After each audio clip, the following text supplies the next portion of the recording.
Well, right off, I'd like to say thank you to all of you who commented, queried, criticized on the basis of Fin24's question and answer series on Fin24's platform, because it's your platform as well as mine, quite honestly. I hope I've answered all. I've spent a couple of days answering your questions and replying to your comments. And I think we've established a two-way street here, which is what we wanted to do. A two-way street where you have as much right to comment as I have, and we get debate and discussion going, which is vitally important, and we can learn from this. Most of the comments, however, were about the platinum strike, and I actually learned quite a bit from them, and I hope you did as well. I had in particular two comments, one that came up from Tabang Ramushu, who highlighted another complex issue, and that is, for example, underground workers. Is one underground worker the same as another? Well, we know that's not so with rock drill operators and the others, but there are things like, for example, workers such as belt cleaners, belt operators, who operate in a safer environment. Should they get the underground pay as well? That's what Tabang asked. It's a useful question to ask. And then David Dunwoody, who raised a question that several people did, and that was about equivalent pay.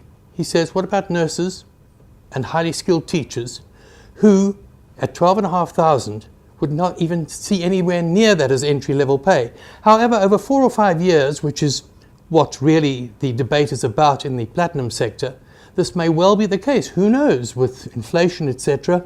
And after all, tomorrow at Witwatersrand University, there will be a report issued which will give a breakdown of the amount of profit, particularly in the platinum sector, that has gone out of the country, that directors and shareholders have got, and the disproportionate levels, I believe, that workers have got.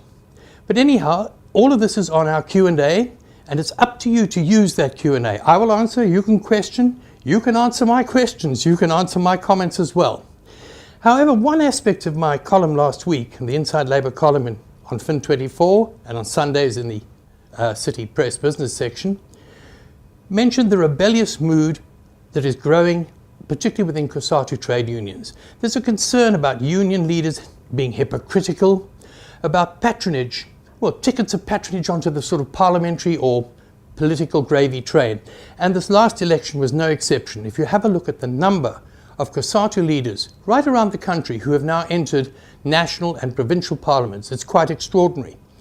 And this week, on Sunday, again in the City Press, it was exposed that the immediate past president of the National Union of Mine Workers, Senzeni Zokwana, happens to have a little farm going down in the Eastern Cape with 19 cattle. And he pays his farm worker, who works 7 days a week, 800 Rand a month, or a little more than 26 Rand a day, which, quite apart from being, well, immoral, is totally illegal.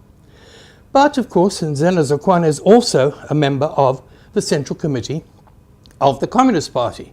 And his General Secretary, Bladen Zamandi, who I'm sure you know also doubles as the Higher Education Minister, came to his defense, saying that Zokwana was a poorly paid mine worker.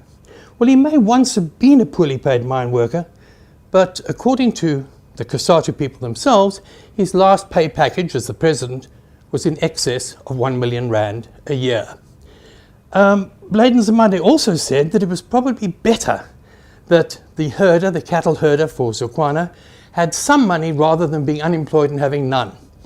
That's a variation on the theme we've often heard from people like Leon Lowe of the Free Market Foundation, who argue that half a loaf is better than none. Mind you, I don't think there's much prospect of Bladen Zamandi and the Communist Party forming an alliance with the Free Market Foundation. But anyhow, who can tell?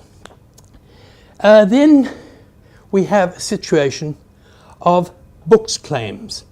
This has happened all throughout this week. We've again had the repetition of claims that mining companies are fiddling their books by under invoicing, selling metals, particularly platinum, into the market at cut prices, pushing up profits, depriving South Africa of taxes.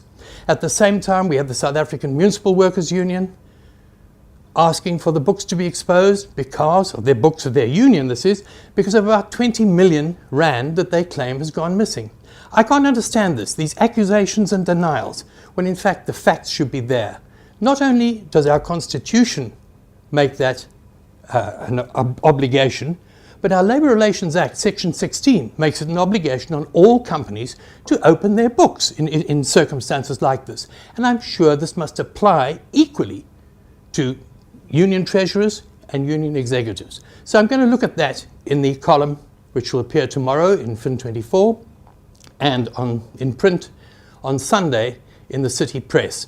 I'm also going to look briefly at what I argue is the fundamental reason, ignored by both business and unions, for the ongoing financial and economic crisis. Well, that's it from me for this week. Cheers.